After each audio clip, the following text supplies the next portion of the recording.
Hello and welcome along to Leeds United latest here on the West Yorkshire Football Show with myself, Stephen Brown, and joining me as ever to discuss all things Leeds United. It is, of course, Jason Booker. We're matching today, Jay. We are matching. Yeah. We text each other before. We're like, yeah, well, you wearing it? I'll wear it as well, yeah.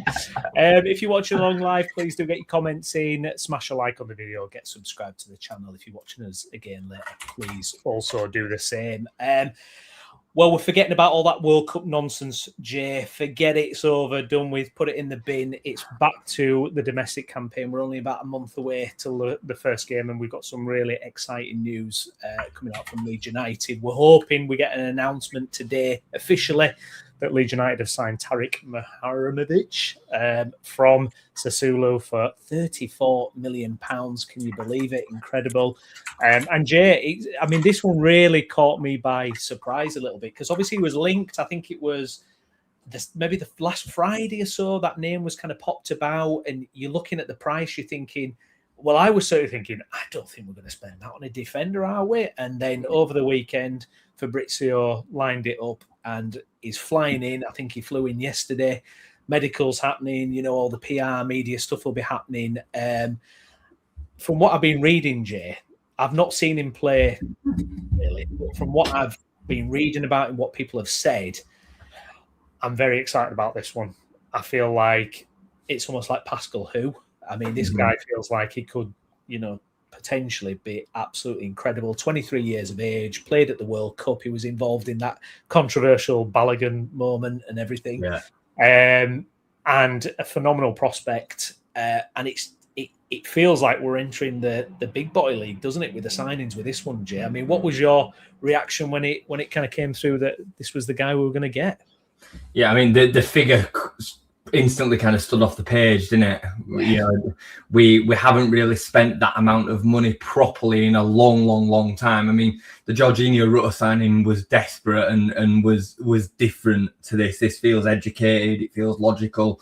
We've beaten Sunderland and Bournemouth to the signing from what we're led to believe. Both were involved in the race for him before we were, so it's kind of like we've come in and gazumped them from what has been reported.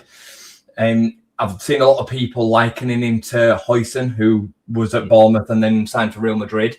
I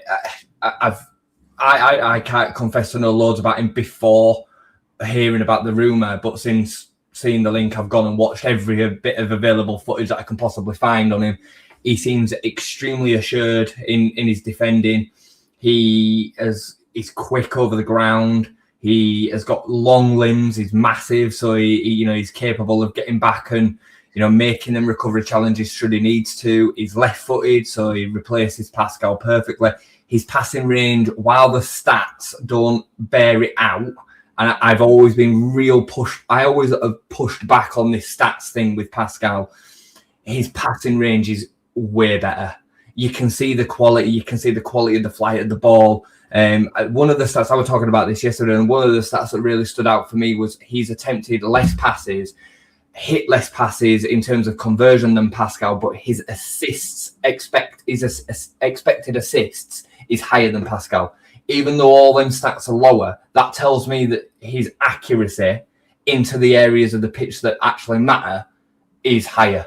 So yeah, I think it's a tremendous signing on the face of it, and it's also one that can really elevate us up in terms of quality in the short term, but then also potential resale value in the long term. We do have to sign players with that in mind, and this, I think, is one of them that people would have expected to 12 months ago when the recruitment team went a bit of a different way about it. They went for the volume, real, some of them were gambles, but went more on the price range of 10 to 25 million, no more. This has really set the bar. This is what we need to spend to improve the quality. We've sold Pascal and have instantly improved in that area. So it's a good win, isn't it? Yeah, it definitely feels, and I know it was mentioned in a few articles that the kind of idea in this summer transfer window was we don't need to sign 10 players. We don't need to sign, loads of bodies. It's about getting that quality up in certain positions. And you just look already, Jason. Harry Wilson, your attack's boosted straight away. And then you've got Tarik in centre-back. That feels like potentially an upgrade. I mean, I saw a guy on TikTok. He's an English guy, but I think he's like raised in Italy or something like that. And he was talking about, this guy's ceiling, like you mentioned about Houston, just absolutely top draw. And you're right. We probably we have to accept we're the club before the club for these players. Yeah. I mean, unless, Leeds United just kind of skyrocket, and who knows? I mean, that was always the thing where when we had Rafinha, he was close to signing a new contract before it all went, downhill. And that's the thing. There's always that potential, that could happen. But like you say, 23 years of age, if he has 1-2 excellent seasons in the Premier League, you're gonna triple your money or whatever, and get a big fee in for him. And it just feels like such a kind of big move. And the clubs were beaten as well, Jay. I mean, some top teams that were competing against for his signature, and we've managed to do it. Apparently we went in and our presentation and everything, we absolutely nailed it. This is exactly what we didn't do second season last time we in the Premier League. I mean, this feels like light and day compared to that. We're not going to hit them all, but we do need to remember, as much as I've kind of played down expectations with regards to size of club and all the rest of it, we still are a very sizable and attractive proposition for especially foreign players coming across to Leeds United. The reality is we are miles bigger than Bournemouth. Like miles and miles bigger than Bournemouth. Bournemouth are going through a transitional phase at the minute as well themselves. They've got a new manager. That's not an attractive proposition for some players because they don't know exactly how they're going to fit in. The manager's not established. If Areola were there, it could have been a different kettle of fish. And the same goes for Sunderland. Sunderland are a big club, but I still wouldn't think that they are as worldwide renowned and recognised as Leeds United. We have a huge ownership group in the 49ers and everything that's kind of going around that as well. Players will be attracted to that. They'll be attracted by what happened last season. They'll be attracted by Daniel Farke, and I think the way that he plays football, I think that will attract a lot of players as well. They'll have also seen the progression route for some of the players that have left Leeds United over the last few years, and include some of the players that went on to do other stuff in the mess that we had. Like just one name that kind of comes off the top of my head is Tyler Adams. Tyler Adams still went on and did something from that group of players. Obviously, Rafinha, there's others as well, Jorginho Rutter. You could even throw Pascal Struijk in that as well as a potential. So I just think it makes a lot of sense from the player's point of view as well. He knows, Tarik knows he's going to be first name on the team sheet in that back line. He knows he is because he's the only left-footed centre-back and he knows his quality. And we've just sold Pascal Struijk, who we need to replace. So it just makes a lot of sense for me. And the ceiling, yeah, you're right, between both of the signings so far has just been raised dramatically. Because I said to you in a message the other day, I know you're wanting to see Dan James maybe moved on, and I can understand why that would make sense as well. But him as a backup option to Harry Wilson isn't the end of the world. It's really not that bad of a position to be in for another year. So, because the overall ceiling of the squad has been raised. Yeah, absolutely. Just getting to some of your comments, actually. Gav, morning, all great signing, but will his name fit on the shirt? Yeah, exactly. Small font. And Skip, morning, lads. I understand Shea Charles could be a huge profit in the future if we could get him and sell him, but do we really need to be spending 25 million on a CDM? Yeah, we'll get to some Charles information in a little bit. Michael asking why is the Shea Charles deal taking so long, yet Tarik deal happens so much faster? That's just football, though, isn't it? Deals take things happen. Deals take different amounts of time. Man City are involved in this one as well because of the sell-on fee. We might have had to move a little bit quicker with Muharemovic because he was a priority for Leeds United. The opportunity was there. We've gone and put the 34 million quid down. It's a lot of money. But Shea Charles, the club don't want to be held to ransom, as a couple of you have already put it, in what could potentially be a backup CDM. I do think that we need to increase the ceiling in that area, by the way. I like Ilya Gruev a lot, but I see him coming back into the fitness test centre the other day, and I'm thinking we really should be having somebody better than him this season that can do more in his whole game. So and what you're going to do? Replace Ethan Ampadu? No. So you need somebody that can properly push him. Yeah. If last season we talked about Leeds being bottom 3 in terms of quality, if we just look at the squad, let's say we get Charles done. I think we get that done.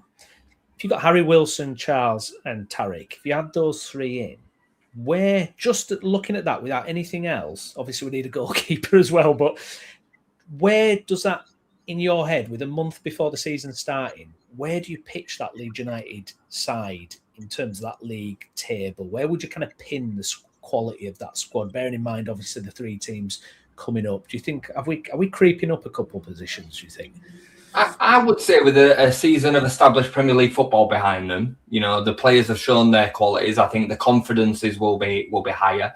You know, we will know what it takes, plus the extra quality that's coming in. I'd put it around where we finished, if I'm honest. Yeah. Between 11th and 14th, I'd say it's probably in and around that kettle of fish, because Spurs are going to get better, unfortunately. That's why it was so important for them to go down, really, from a league perspective. But they're going to get better. I mean, the quality that they've brought in, the money that they've already spent. I know that money doesn't necessarily always equal places or points on the table, but there's so much quality coming into that team now. They're gonna surpass us, or they should. But there is also on the flip side of that a lot of question marks.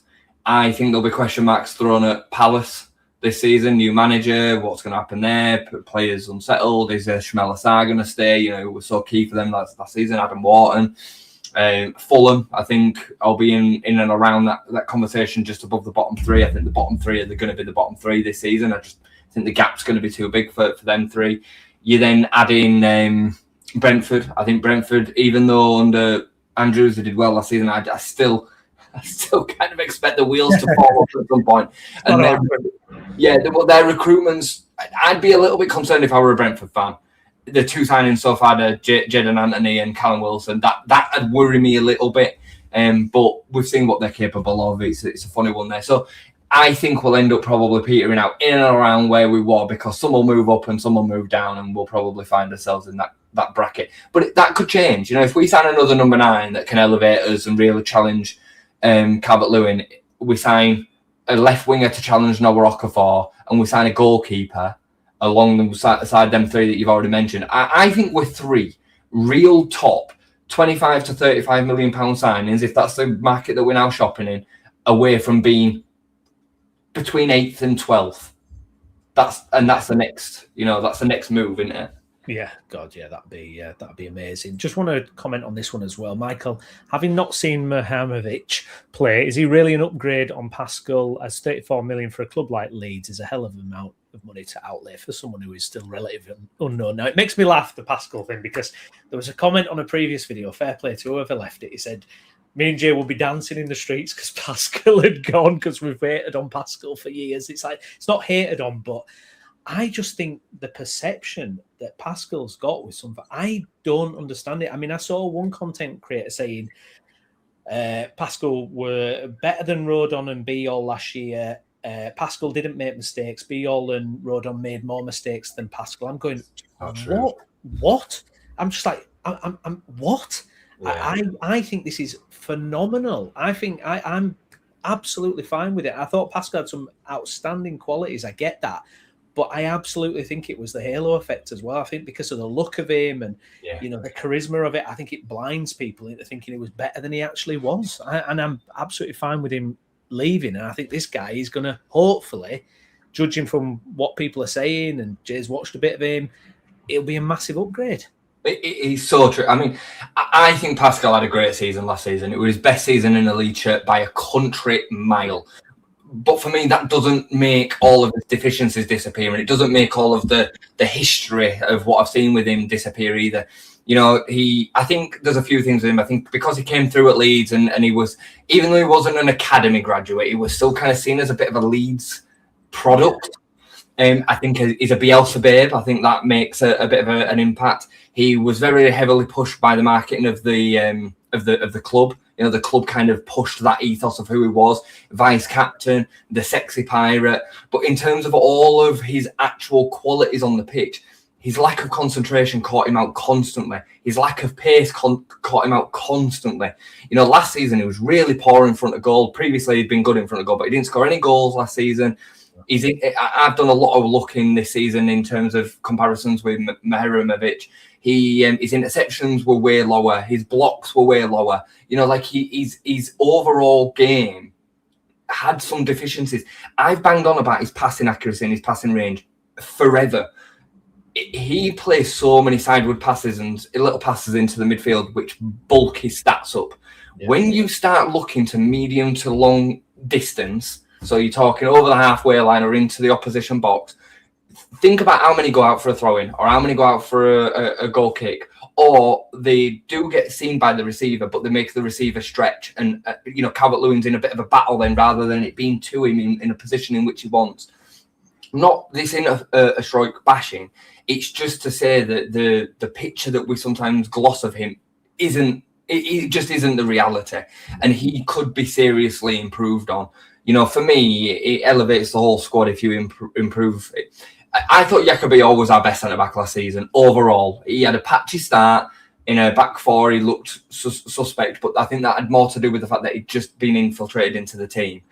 In a back three, he was by far the best defender for me. He was always assured, always read the game extremely well. Outside of that really weird penalty that he gave away at Chelsea, I'd say his decision-making was excellent. Joe Rodon had a brilliant season up until his injury. When his injury hit, he came back and he were a little bit hit and miss. I can accept that. But it doesn't have to be a competition either. No. I always found that Pascal was really exposing a back four, and the back three helped him as well. So, yeah, for me, it's an area where it's a guaranteed improvement. Yeah, no, I agree completely. Just in terms of how this will impact Leeds tactically then, Jay, a lot of talk of, does this indicate we're going to stick with the back three? Are we going to go to a back two? There seemed to be, implied that maybe Farke's looking at that, but it feels to me very much like you've got that flexibility for both, really, and that's only a good thing. Yeah, we spoke about it last week, didn't we? I think people get so hung up on oh God, we're going to go back to a problem if we go to a back four. And the truth is, we were playing in a back four a lot of last season, even when the formation started as a 3-5-2, because Joe Rodon was playing as a right back / right midfielder. You think about it, right? So when we had the back three, Joe Rodon would gravitate up the pitch towards right midfield, and Jayden Bogle or just James Justin would end up being the right midfielder or the right winger. That's what would happen, and Brendan would gravitate inside. It wasn't a case that we started out as a back three, but when we were in possession, we moved into a 4-2-3-1. The big difference was what we did with the ball when we had it. When we started the season, we were trying to build up slowly through the lines, and we're trying to play the possession football that got us out of the Championship.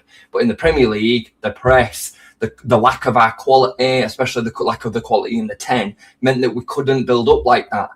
The reason that we started to improve, we changed the formation, but it was more the directness of the attack. We got the ball, we went longer towards Dominic Calvert-Lewin, no Rockefeller, we played more without the ball, and that helped us get up the pitch, because defensively, we were always very good.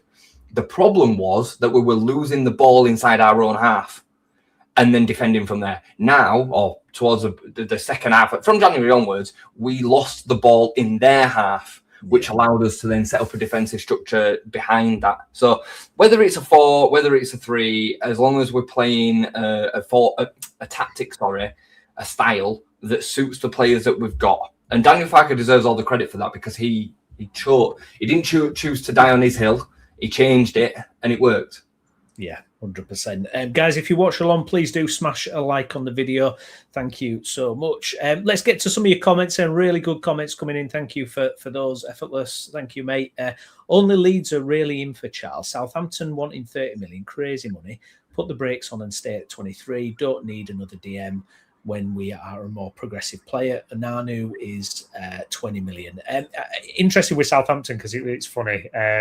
Apparently, they've not responded to our latest offer, and it feels to me very much with Southampton, it's almost like they can't accept that Leeds are further up the food chain than now. You're a Championship club now. Southampton 2 years in the Championship. You don't control the situation anymore, and it seems to me that there isn't other clubs as intent as Leeds to get Charles through the door. And also we heard last week that Charles wants the Leeds move, which I think is massive and telling. And it's just funny how those things swap around. I mean, God, we had years and years where we'd lose players to Norwich and all sorts of horrible things. And unfortunately, that is what's going to happen. That's the ecosystem.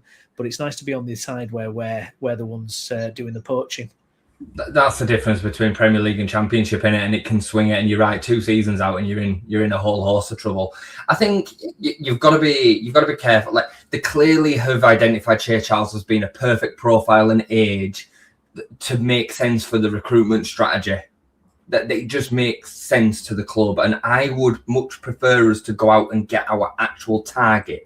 You know, who we actually want, because otherwise you can potentially end up in a Lucas Perry situation, who we'll talk about. But Lucas Perry clearly wasn't the number one target. We know that there was 3 or 4 names before him. I think Milinkovic-Savic was the main man. We get 4 months into the season, and we want him to replace him because Daniel Farke don't trust him anymore. So you get what I mean? So there's pros and cons on the flip side to this. I think there is other clubs interested. I know Fulham and Crystal Palace have both been registered as interested, but it could, the intention could be less, or Shea Charles has just come out and said, I don't want to sign for either of them, I want to go to Leeds. You know, Shea Charles is from the north. He was a Manchester City product. Could part of the reason for wanting to be in and around Leeds would be to be around family. You know, he's an hour away from Manchester here, whereas if he signs for Crystal Palace or Fulham, he'd be, you know, still 3-4 hours away from home. You don't know, like, there's still footballers out there. So I think Southampton have got every right to stand on, he's their player and he's contracted there. But the longer it goes for them, the worse it becomes, because his value is going to depreciate. You know, I think he has got a year, but then another. Is that right? I think he's got. They can trigger an option, can't they? Another, But yeah, it's a tricky one. They might decide to keep him this season and think, look, we'll go up with him, and then he was worth another 10 or 15 million, even with a year on his deal. So it's a tricky one, isn't it? Real tricky one. Yeah. Some outgoings. Sorry, just Onahi. Because we mentioned Onahi, didn't we? The other way. The truth is with Onahi, I think that ship has sailed from a Leeds. He's had such a good World Cup. His reputation was already sky high anyway. The likelihood is for Onahi, and I know he has got a release clause, but if he's got a release clause of 20 million quid, if that's true, every club in the world would probably want him. You know, I could even imagine a Liverpool or somebody like that thinking, well, he'll be a great third choice. He'll get games. He'll probably start 15, 20 games this season. We'll build him into a player. So I don't see a market in which Leeds would be realistically in for an Onahi. Yeah, no, I agree. Patrick, hello from Ireland, just subbed. Thank you so much, Patrick. Really appreciate that, mate. Worrying thought, Leeds are off to America for pre-season and no keepers. I mean, let's have a little chat about the keeper situation. Obviously, we saw the training video, the lads back 1st of July. They were, or not 1st of July, what am I about, 10th of July, whatever it was. And Perry was there, you know, the last man standing, obviously, of the goalkeepers. Cairns back as well, but big talk about Perry going to Torino and all this kind of thing. My worry is, I mean, you know, I struggle to see how we're going to make our money back on Perry if he's going to like mid-table Serie A teams. He ain't got 15 million or whatever to spend. The goalkeeper situation, would you say that that's probably now, because of what's happened, the main priority at the moment? Because obviously we haven't got a starting goalkeeper. Is there any part of you that thinks we should give Perry another go and just go? Yeah, there is, but it doesn't apply under Daniel Farke, is my gut feeling. I can't imagine a world in which Daniel Farke set his stall out in the way that he has, that then Lucas Perry will be his number one. I just can't see it. I don't know if you saw my video on it yesterday, but I spoke about Lucas Perry at the testing centre. Yeah, no, I didn't see the video. No, he didn't do any. He didn't have any welcome from any of the other players. Did you notice that? Yeah, so it seemed very separate, didn't it? The rest of the players all met in the main area and were all welcoming, and I loved it. It were brilliant. You know, the camaraderie, and they all seemed buzzing to be back. I absolutely loved it. But I did notice that Lucas Perry didn't see anybody. He went into a side room or into another. It didn't even show him coming or anything. It just showed him in this side room and doing his tests, which tells me he's been isolated, he's been kept to one side. I could be reading too much into it, but that's it felt like that's what was going on. You know, Alex, it can't even just been a keeper thing either, because Cairns came into the main lobby. Yeah. So, yeah, it's an interesting one. I don't think Farke likes him, rates him, trusts him, whatever word you want to kind of put on him. And if that's the case, then the defence won't either. And you've got to move him on. Now, in terms of circumnavigating the transfer and the fee and the money and all the rest of it, look, Torino take him on loan for a season with a loan fee of £5 million, and then they have an obligation to buy him at the end for 7. Yeah, that's the world in which we need to kind of try and work this around. And at that point, you will have a situation where you've probably covered your money on the books in terms of immortalization and all the rest of it. The problem with that is it leaves us needing 2 goalkeepers, and that's a real scary position to be in. You know, people are and I know it's getting mentioned in the chat, Trafford as like this holy grail of an answer. I like him, but it's not going to be just this perfect solution that everybody thinks that it is. I still think we need a bit of experience in there as well. You know, I've seen Di Greggio, the Juventus backup keeper, being linked. I think that's just probably lazy journalism, but it is being linked. Sam Johnson gets linked every bloody window I've ever known. Every window I've ever been a Leeds fan, Sam Johnston's been linked. So it'll be interesting. It'll be really, really, but it's a worry. I don't know about you, but I'm really concerned about this goalkeeper situation. I thought the world would exist in which Darlow would renew in some capacity, and it wouldn't be a panic. I feel like there's some fear attached to this now. Yeah, and it's an interesting one as well, because, you know, talk about Perry, it feels almost like we're at dead end a little bit. There was Rob Conlon on the Square Ball said he went to the West Ham FA Cup game, and you could see, because the players were just at Perry, the defenders, all the time. And it just felt like there was that kind of break of confidence there.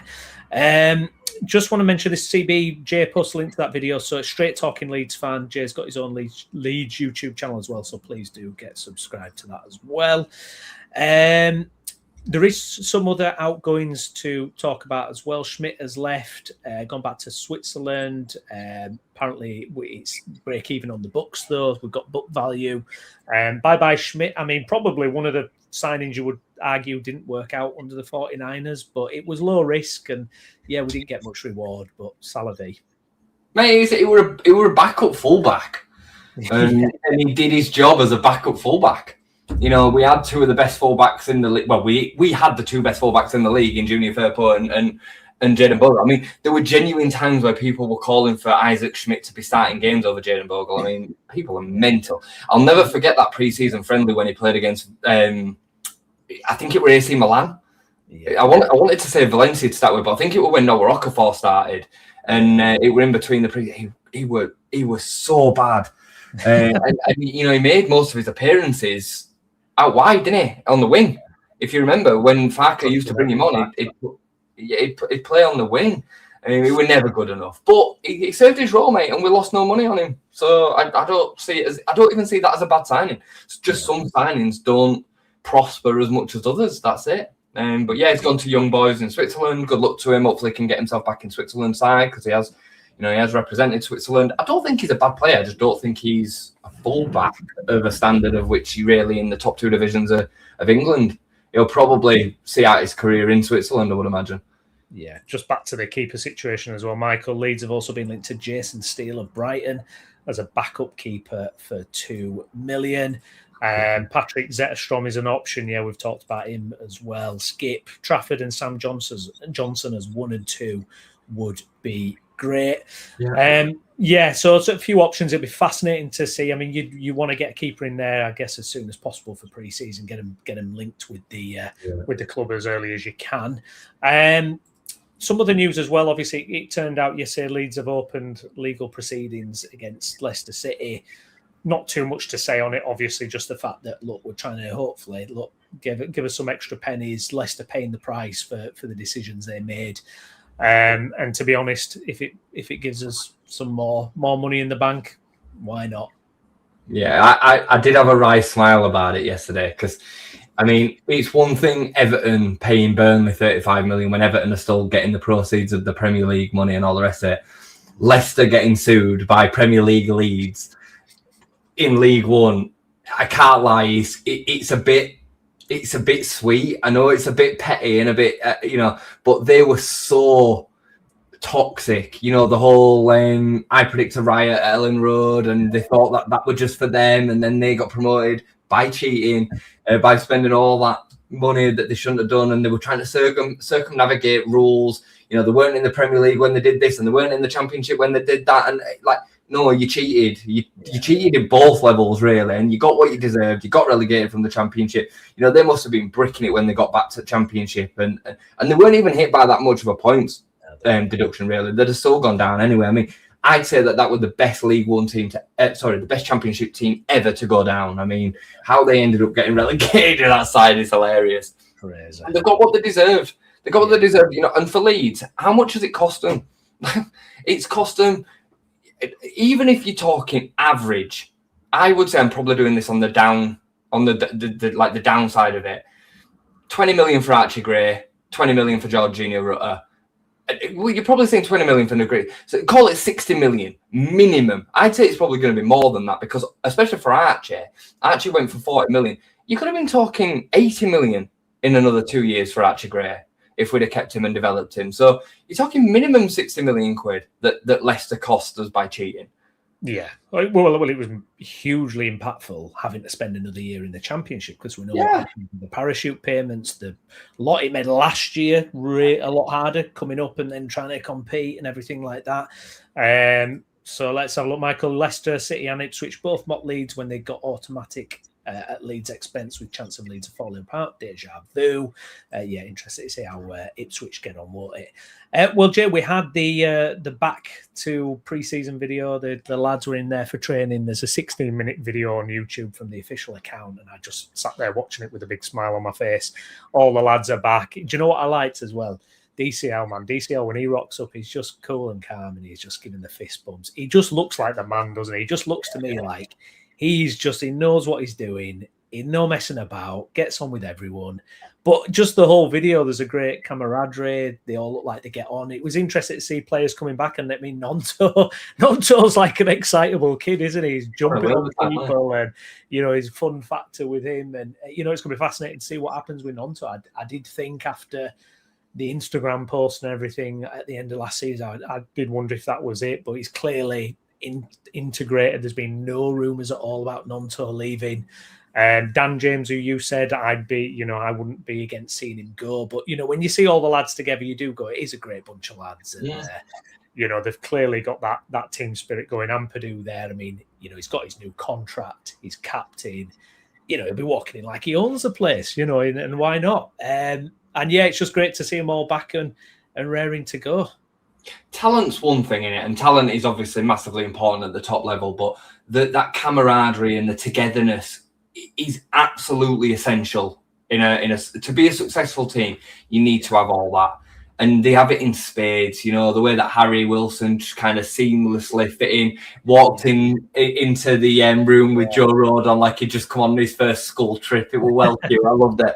And you mentioned Calvert-Lewin and Ampadu. I think they both have an aura. Like, I'm not talking like a Lionel Messi aura or Cristiano Ronaldo aura, but Dominic Calvert-Lewin owns the room a little bit. He knows he's the shit. Like, he does. And he's a bloody good footballer, and he deserves that level of respect. And I think Ethan Ampadu carries himself like a Leeds United captain. He walks around that room and he's making sure that everybody's all right. He's having jokes with the right people. He's just got a good personality for the room, hasn't he? You know, and he's getting all coaches involved. He's not leaving anybody out. You know, Liam Cooper was a brilliant captain for Leeds United. He used to be the same, you know, and everybody used to say that how much of an importance that was. Ethan Ampadu's the same. He's just got the talent on the pitch as well to back it up. So, you know, not always is the best player the captain. Jordan Henderson, as an example. Ethan Ampadu could arguably be one of our best players as well. So he's just got both. I loved it, mate. I watched that video through a couple of times, if I'm honest, because I wanted to see if I could listen to some of the conversations and get interested. I love the inner workings. And you're right, Nonto was super giddy, and I could see him maybe being here for another season. I thought there were going to be a world in which he would probably be moved on, and maybe the right offer comes in and he moves on. But I don't know. He's still young. He can still play a part. If he's not causing a problem being on the bench, is it the worst option? Maybe not. I don't know. It's a fun. I just don't think that Gnonto's got a much higher ceiling. I think we're seeing the best of him. And I say that even though I know he's still so young, that's just what I feel. I don't feel like he's got that Noah Okafor gear or that Harry Wilson gear. No Ramazani, no. Jack Harrison. Nope. Neither of them appeared. No Sam Byram. I know that Sam Byram's expected to not sign a new contract. I think he wants to play this coming season. Respect that completely. So yeah, it's an interesting one to see some notable misses as well. Names missing. So yeah, I always think as well. You know, in the case of Harry Wilson, you know, it's like first day it's a new school almost, isn't it? You know, you're turning up and you just wonder. But like you say, because he knows the Welsh lads, it's like strolling in, and it's like. I know where I am. I know what I'm doing now. Yeah. I'm brought in for a reason. I had a fantastic season, full of confidence. It feels like already he kind of fits into that as well. You can see him kind of just bedding in immediately. I don't think it'll take any time for him at all. I think him having the boys there will make a massive difference. Jayden Bogle down that right-hand side as well. Jayden was one of the first ones that came over and said hello to him. Obviously, they played together for Derby. I don't think he'll take any time to integrate into this team at all. The whole right-hand side, basically, he knows. You know, Jayden Bogle, Joe Rodon, Ethan Ampadu will be just alongside him or just slightly behind him. He's going to be absolutely fine. I'll tell you something that I noticed about Harry Wilson that I was pretty impressed with. He's jacked. Like his biceps were big, his shoulders looked big, and obviously he's only a little lad. I bet he's probably 5'5", 5'6", but he looked like he could look after himself, like he'd been looking after himself in the gym. So yeah, I'm super excited by it, mate. Really excited. There was one notable absence: the manager, Daniel Farke. Didn't see any video. There's not been any club promotion about Farke as well, so no kind of bosses back in the building kind of thing or anything like that. Coaching staff were there. There's still coaches and stuff there. Anything to read into that? I doubt it, but I did notice it as well. And I thought, well, surely the manager would be there for that. But then I started kind of going down a rabbit hole of, well, what would the manager be needed for there? He's got the staff and the operations team at Leeds University to do the testing. Should he be there from a mentality point of view? I don't know, you know, like a man management point of view. I'm not so sure. It's a funny one. I'm not reading anything into it because I don't believe that he will walk away this summer. I just can't. I can't believe that. Harry Wilson feels like he's signing. I would imagine that Tarik will be a signing very much in his model as well. But I am surprised that a new contract hasn't happened as of yet. So yeah, interesting one. Well, we're a month away. I mean, as Michael says here, Farke yet to sign an extension on a year left on his contract, and it is a very interesting one that I think until we see him in the building or there's a contract extension announced, I think speculation will start to bubble because, you know, obviously we had that press conference at the end of last season, and it's only a month away. Like it's a month. Yeah, I mean, it is a bit. I've got to admit, I would have thought part of the first day, even just on the Twitter feed, I thought, oh, there'll be a picture of Farke entering the building or whatever. There's been absolutely nothing, and I know Bielsa left it late, but he would have signed by now. Yeah, well, Bielsa used to work up till the end of his contract, didn't he? If you remember, and then he'd sign it in the offseason. You couldn't tie him down for the following season until the end of the season. This feels a little bit different to that. I mean, they were back on the grass the other day, weren't they? I think everybody else, I kind of overheard one of the coaching staff mentioning it. Gabby's back on the 21st, and then I couldn't make out the name, but he said somebody else was back the week after. I think Brendy. I think he said Brendy 27th or something like that. 27th, yeah.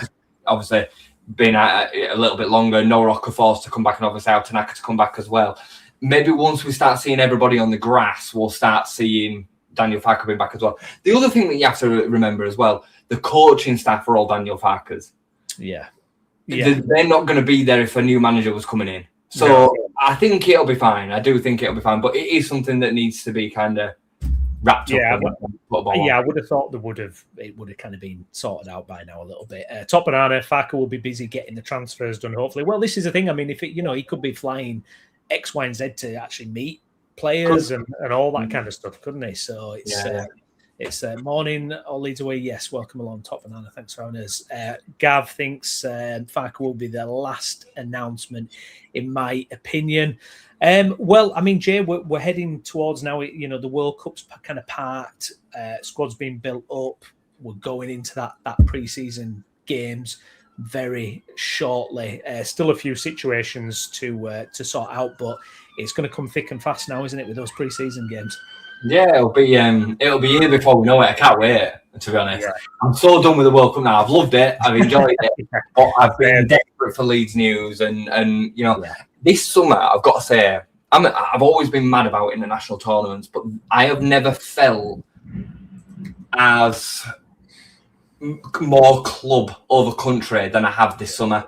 I loved last season. I love the feeling and the togetherness, the management, the players that we've got. This is the most I've loved a squad outside of the Bielsa second season, third season into the Premier League. I'm obsessed. I'm obsessed with wanting to see the team again. I can't wait for the season to start. And it will be here before we know it. And I think we've just got a lot to be excited about. I think there's a lot to be optimistic for. The signings that are coming in are exciting. I think there'll be others as well. I reckon, I've mentioned earlier, I think another 3. I think that'll be as a minimum. It depends on the outgoings. Somebody mentioned earlier on that Joe Perreault's still obviously in the building, looked very happy, looked very together with the players. Yeah. The problem is with that is we've got a depreciating value of an asset there that needs to be sold, and we're not going to be giving him a new contract. He's only got a year left to go, I believe. So we need to make that transfer happen. That is one that has to go. Dan James as an example, you can make an argument to say that he's not good enough, but you can also make a very plausible argument for the fact that he can contribute. Off the bench, he's still got something to give. Unfortunately, we've now seen over a season, Joe Perreault doesn't have anything to give this Leeds squad with the way that we're playing at Premier League level. He just doesn't, unfortunately. So we need to move on him. And then there could be others as well, that there could be others. Certainly within the midfield, Elie Gruev, Autinaka, you can have conversations about if you're improving that area of the pitch. So it's going to be really, really interesting. Really, I think we need one more attacker. Yeah, one midfielder, and obviously the goalkeeper situation. A backup goalkeeper should be pretty easy to sort because they're there. You can go left back, kind of backup left back. Yeah, maybe. I suppose James kind of can, is enough to kind of cover both. Do you think? I noticed that Linau was on the footage yesterday or the day before, not the pre-season testing, but the on the grass running. It could be a case that we're looking at him as the backup option for left back. We know that Gabby's going to play week in, week out. We know that James Justin can play either side. We know that Jadon Bogle's going to play pretty much week in, week out at right back. As a fourth option or as a third option for the left back spot, should Gabby and James Justin both not be available to play there, could we then rely on some youth? We do have to rely on some youth for certain areas of the pitch if they're good enough, because otherwise we're just going to be in this. Well, we've got that talent, that guy, haven't we, got from Man City, who's kind of been pulling up trees. I think he made a squad and he's a left wing back. So is that the one I'm talking about? The Welsh? Yeah. Sorry, yeah, that's it. Yeah, that's it. Yeah. He he made the squad come the end of last season, didn't he? And I know I think he's been playing in the Wales under 21. He's 17. Seen a bit of him. Looks good, but he's different when you move up to first team football. So, but yeah, for the amount of game time that he's going to be having to be expected to have, it probably makes sense. Yeah, good way of integrating him. Browney Jay, where are your new Leeds jersey? We normally have them on, mate. We normally have them on. They're in the wash for once. That's why. I have the new yellow at the minute. I don't have the new white, but I have the new yellow. Yeah, let's have a look at some other comments. Only Dan James and Joffrey left from the BL's period. Did you see this? This is mad, by the way. I haven't actually clicked on it, but someone tweeted yesterday that on Transfer Market, Joffrey is the 9th most valuable English striker. And I was like, that's crazy. But then when you actually start to think about it and you look at England's struggles as a national team to produce another striker, you're like, that's probably about right. But it seems mad for Joffy, the 9th best English striker. That's crazy, isn't it? Yeah, it's wild. That is crazy. I mean, we were chatting, not to talk too much England, but we were chatting the other day, me, Chris and Lou, about the future for the striker position in the England team. And he was saying, will this be Kane's last tournament? It won't be Kane's last tournament because the quality gap between a 35 and 36-year-old Harry Kane, which is what it will be at the time, compared to the next group of strikers, Ollie Watkins, Ivan Toney, and the rest, it's massive. It's so big, it's untrue. Like it's cosmic.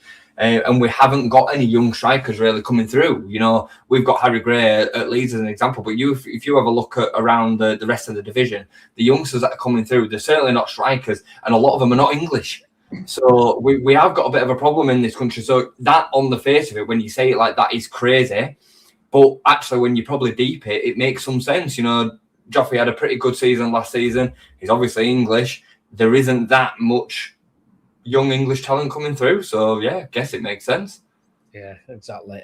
Michael asks, how much do Leeds actually have to spend in the summer? Well, we were told about 100 million before sales. Yeah. So you think we've already sold Struijk. Schmidt as well is on there. We obviously got Wilson in for free, and then Tarik has come in for 34 million. But, you put the Struijk money, it feels to me like there's still a lot to be left to play with, really. And look, if we get more outgoings, we'll add to it. So it certainly feels like there's scope to push the boat out in terms of the signings, hopefully. I reckon you're talking another 100 million. I reckon you're talking another 100 million with no more sales. But there will be sales. It's just how much them sales add up to.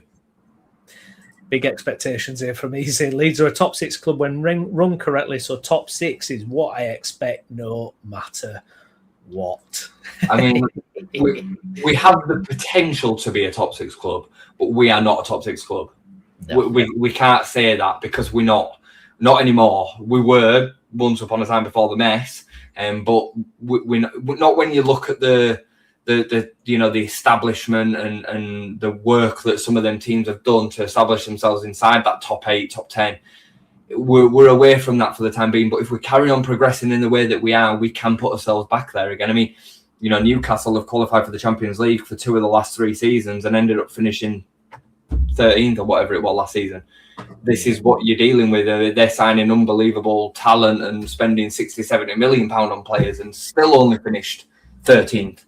So, and they're at the mercy of other clubs that can spend bigger than them. The truth is, once Leeds find themselves in that next bracket, we're going to become exposed to Manchester City, Arsenal, Chelsea, Spurs, and Liverpool, and some of the others coming along and just being right, here's 80 million, and you can't say no because you've got to sort out a rule.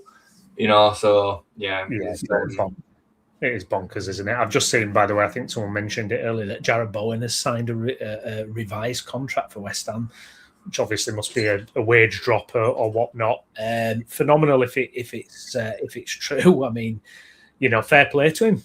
Fair play to do that. Obviously, he's going to be massive. You would suspect he's going to be absolutely huge for West Ham. I mean, he should be a monster in the Championship after playing in the Premier League for so many years. It's a very unusual move in modern day football. I mean, you might be right, and that he's signed a revised contract on a reduction. It might not be. It might actually be an increase, because his contract will have likely had a wage reduction within it. So maybe they've come to some agreement in terms of it going back up from the reduction, and maybe it's long term. Maybe it'll take him until he's 35, 36, 37, who knows? I don't know the length of time on it, or maybe there's a huge incentive on getting promoted back to the Premier League. But whatever it looks like, it's certainly a very unusual move for somebody to do with the modern day way that football works and the money that's involved. And I say fair respect to him. He's probably parking any England career aspirations that he's now got. He could have had some big moves. He could have probably moved to Liverpool. I would guess that Liverpool would have been interested in him. Manchester United, I know, were registered with a certain amount of interest as well. Obviously, he's got the connection with Danny Dyer and Danny and Danny. And that means a lot to him. And I respect that. And one thing I will say with Jeroboam now is when he comes to his retirement, he's got a place at the West Ham top table for the rest of his life. And I sometimes think, and I think this sometimes with the Leeds boys, that matters more than going out and earning another, a couple of £1 million a year. Long term. Yeah. Long term. I mean, the players that will be able to step foot through Leeds United's doors forever because they showed a bit of that. Yeah. Hang on. Whatever he wants to do for West Ham for the rest of his life, if he decides that he wants to go commentary, be guest appearances, whatever, he could become the manager. Like, he literally will have the freedom of the London City Stadium, won't he? So, yeah, fair respect to him. Yeah, indeed. Just before we wrap up then, we're expecting an announcement today from Muharemovic. Very exciting signing, Jay, and it feels like we've gone up a couple of levels with this one. I'm excited, mate. I'm really, really excited. I'm buzzing with the whole feeling around the club at the minute. There's nothing to be negative about. We've got a bit of a situation with the goalkeeper department, but we'll sort that. I'm excited by that. I'm excited by what could happen in that position. Whether it be Trafford, Zetterstrom, Suzuki, whoever, what another unnamed player as of yet, it's exciting. But yeah, I'm excited to see Tarik signed and done, and everybody can enjoy watching all of his montages. And I like seeing the defender do his thing. So yeah, mate, I'm buzzing, and I'm certainly a happy Leeds fan at the minute. Yeah, agree. Well, thank you to everyone who got involved and commented. Really appreciate that. If you could like the video as well, and if you're watching this again later, get your comments in on everything we've discussed as well. So please subscribe to the channel as well. We'll be back if there's any breaking news. Me and Jay. I mean, the funny thing is, because we're so stable at the minute, we don't ever get emergency episodes or anything. So we tend to be just on a Friday at the moment. But it means that we're being run well. So I'll take it. But if anything crops up, we'll be on. But thank you so much for joining us. I've been Stephen Brown with me, Jason Booker. Jason, thank you, mate. Thank you, mate. And we'll see you again soon. Thank you very much for watching. Bye-bye.